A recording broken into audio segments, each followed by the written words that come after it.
Hello friends, आज हम बात करेंगे एक्सरे के गुणों और उन वैज्ञानिकों के बारे में जिनका योगदान एक्सरे की खोज से जुड़ा हुआ था। असल में एक्सरे और विजिबल लाइट दोनों ही इलेक्ट्रोमैग्नेटिक तरंगें हैं जो ऊर्जा के छोटे छोटे पैकेट के रूप में निकलती हैं, जिसे फोटोन कहते हैं। असल में ये इलेक्ट्रॉन्स एटम में अलग अलग ऊर्जा स्तर की कक्षाओं में घूमते रहते हैं। ऊपर वाली कक्षा का एनर्जी लेवल नीचे वाली कक्षा की तुलना में ज़्यादा होता है, इसीलिए जब इलेक्ट्रॉन्स नीचे वाली कक्षा में गिरती है तो अतिरिक्त ऊर्जा फोटोन के रूप में बाहर निकलती है। इस प्रक्रिया को कैरेक्टरिस्टिक्स एक्सरे कहते हैं। एक दूसरी प्रक्रिया में चार्ज पार्टिकल जब अचानक रोक दिए जाते हैं तो उनमें से एनर्जी एक्सरे के रूप में बाहर निकलती है, जिसे भ्रमस्खलन एक्सरे कहते हैं। एक्सरे और विजिबल लाइट में मुख्य अंतर उनकी वेवलेंथ के कारण होता है। विजिबल लाइट की तरंगों का वेवलेंथ ज़्यादा और एनर्जी कम होती है, जबकि एक्सरे की तरंगों का वेवलेंथ कम और एनर्जी ज़्यादा होती है। इसे इलेक्ट्रोमैग्नेटिक स्पेक्ट्रम की मदद से बेहतर तरीके से समझा जा सकता है। स्पेक्ट्रम से ये साफ पता चलता है कि हमारी आंखें केवल 400 नैनोमीटर से लेकर 700 नैनोमीटर तक की वेवलेंथ के लाइट को ही देख सकती है। इस वेवलेंथ के ऊपर और नीचे के लाइट्स को हमारी आंखें नहीं देख सकती। रेडियो वेव, माइक्रोवेव और इंफ्रारेड इस रेंज के नीचे की तरंगे हैं, जबकि अल्ट्रावायलेट रेज, एक्सरेज और गामा रेज इस रेंज के ऊपर की तरंगे हैं, जिन्हें हम नहीं देख सकते। अब प्रश्न ये उठता है कि एक्सरे से हड्डियों को देख पाना कैसे संभव है। असल में हमारे शरीर के सॉफ्ट टिश्यू छोटे एटम्स के बने होते हैं। इनमें कक्षों की बीच की दूरी बहुत कम होती है और इलेक्ट्रॉन्स की पोजीशन को चेंज करने के लिए बहुत कम एनर्जी की ज़रूरत होती है। इसलिए ये सॉफ्ट टिश्यू एक्सरे के फोटोन को एब्जॉर्ब नहीं कर पाते हैं और एक्सरे फोटोन इन्हें चीरते हुए आगे निकल जाती हैं। लेकिन हमारी हड्डियाँ कैल्शियम की बनी होती हैं, जिनके एटम का साइज़ काफ़ी बड़ा होता है और इनके इलेक्ट्रॉन को दूसरी कक्षा में भेजने के लिए ऊर्जा की बड़ी मात्रा की ज़रूरत होती है, जो कि एक्सरे फोटोन में मौजूद होती है। इसलिए एक्सरे हड्डियों से टकराकर रुक जाती हैं, जहां ये एब्जॉर्ब कर ली जाती हैं और इसी वजह से हड्डियों को साफ तौर से देख पाना मुमकिन हो पाता है। विज्ञान में हर नई खोज और आविष्कार अचानक हो जाने वाला चमत्कार नहीं होता, बल्कि लंबे समय तक चलने वाला अनुसंधान और गंभीर प्रयासों का नतीजा होता है।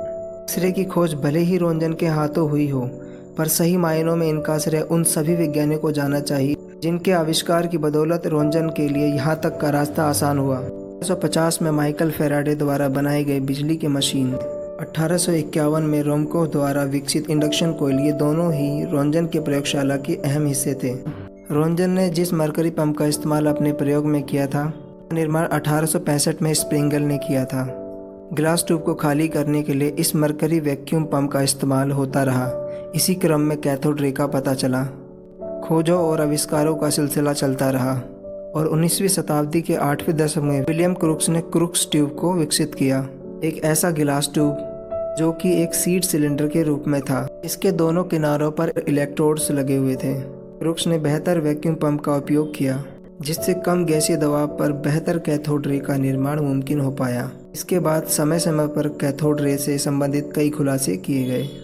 हेनरिक हर्ट्ज ने दिखाया कि कैथोड रे पतले धातु को भेज सकता है। 28 दिसंबर 1895 को रोंजन ने अपनी इस खोज का खुलासा दुनिया के सामने किया। एक रिपोर्ट तैयार की जिसका टाइटल था on a new kind of rays. Roentgen ने इस रिपोर्ट को अपनी पत्नी बार्था के रेडियोग्राफ के साथ WPMCS के अध्यक्ष को भेजा। 1896 की 1 जनवरी को उन्होंने इस रिपोर्ट को यूरोप के सारे वैज्ञानिक दोस्तों को भेज दिया। बस क्या था, देखते ही देखते सारी दुनिया एक्सरे की खुमार में डूब चुकी थी। न्यूज़पेपर, मैगजीन, कार्टून और एडवर्टाइजमेंट, हर जगह इस रहस्यमय किरण की चर्चा जोरों शोरों से हो रही थी। अमेरिका के हर छोटे बड़े शहरों में एक्सरे स्टूडियो खुल चुके थे, जहां लोग अपने शरीर का एक्सरे करवाने आया करते थे। एक तरफ जहां एक्सरे का उपयोग मनोरंजन और आनंद के लिए किया जा रहा था, वहीं दूसरी तरफ मेडिकल साइंस एक्सरे के उन पहलुओं पर शोध कर रहा था जो चिकित्सा में मददगार साबित हो सके। रोंजन के खुलासे के चौथे दिन ही एक्सरे का इस्तेमाल एक मरीज के पांव में लगी गोली का पता लगाने के लिए किया गया। देखते ही देखते पसलियों और हड्डियों के फ्रैक्चर के कई एक्सरे लिए गए। अंगों और ब्लड वेसल की सही बनावट जानने के लिए डॉक्टरों ने कई प्रयोग किए।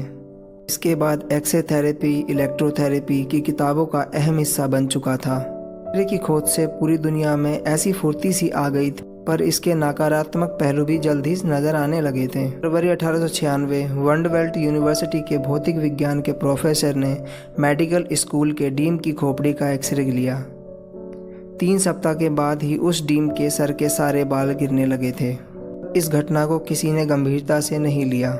लोगों का ध्यान इस तरफ जब गया जब ऐसी रिपोर्ट कई जगह से आने लगी थी। त्वचा का लाल होना, चेतना शून्य होना, बालों का गिरना, संक्रमण होना, तेज दर्द होना, ऐसे कई लक्षण थे जो एक्सरे से जुड़े हुए थे। एक्सरे जानलेवा भी हो सकती है, इस अंदाजा 1903 में Thomas Alva Edison Lawrence daily की मौत के बाद ही। डेली एक्सरे से जुड़े यंत्रों का निर्माण का काम किया करते थे और इसी क्रम में स्किन कैंसर से इनकी मौत हो गई।